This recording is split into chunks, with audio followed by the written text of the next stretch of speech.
So what could a second Trump presidency look like? It may seem like a premature question to some, but it is being widely discussed. What will Trump do differently in the second term? The Republican Manifesto has some clues. It was approved at the convention. On first impressions, it promises more of the same. Trump himself has not deviated from his core political agenda, but some hardline conservatives want him to make sweeping changes to the U.S. government. They are proposing a radically new approach, one that could upend the American political system as we know it. The plan is called Project 2025. Our next report tells you all about it.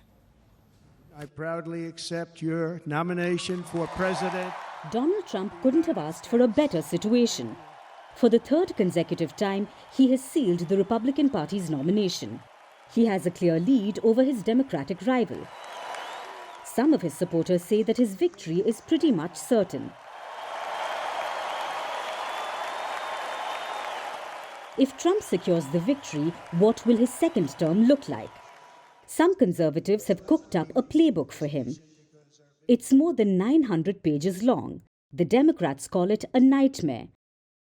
They're pushing this Project 2025, which is a direct threat to so many of the institutions and ideals that we hold dear. What is Project 2025? It's dangerous, it's dastardly, and it's diabolical. Project 2025. It's like a blueprint for any conservative leader at the helm of America. It was put together by an American think tank called the Heritage Foundation with over 100 conservative groups. The book spells out a plan to execute a top-to-bottom overhaul of the U.S. government. The plan's first target are American civil servants, about 50,000 of them. They currently don't report to the president. Project 2025 proposes to change that. It wants the president to have the ability to sack them and appoint political loyalists in their place. Project 2025 is willing to suggest replacements too. They plan to build a LinkedIn-style database. It will have names of up to 20,000 potential nominees. They would be screened for their political allegiance. The goal is to have a civil service who will be absolutely loyal to the president. The book has more controversial proposals like these. It calls for the dismantling of key ministries like the Department of Education and Homeland Security, a ban on the sales of abortion pills, as well as terms like abortion, sexual orientation, gender equality, and reproductive rights. Project 2025 suggests that these words should be removed from all laws and federal regulations. Donald Trump has distanced himself from Project 2025. He claims he doesn't know a thing about it. But several former government officials who worked with Trump have contributed to Project 2025. This includes 6 former cabinet secretaries, 4 ambassador nominees, and 140 members of the Trump administration. Top Trump advisors are also part of the project, like Mark Meadows, Trump's former chief of staff, and Stephen Miller, who's Trump's longtime advisor.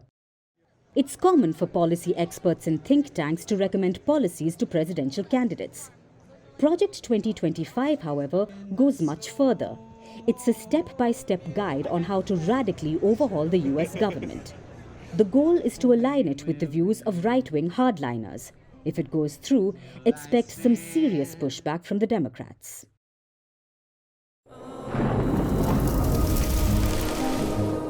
Climate change is on our doorstep.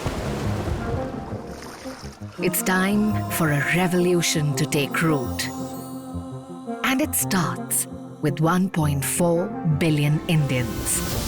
It starts with one tree for humanity, one tree for Mother Earth, one tree for our future. Project One Tree, a News 18 network initiative.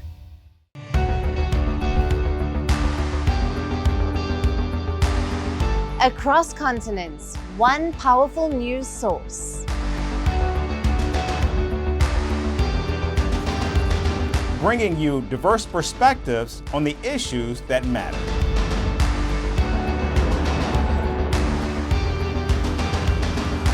We go beyond the boundaries to give you that little extra about every sporting moment.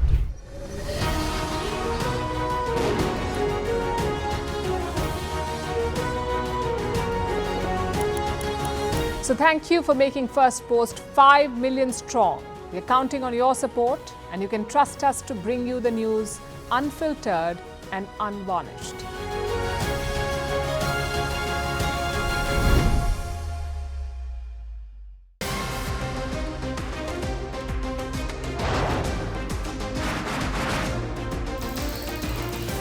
On this today, the T20 World Cup bandwagon has moved across to the West Indies. What can you expect from this?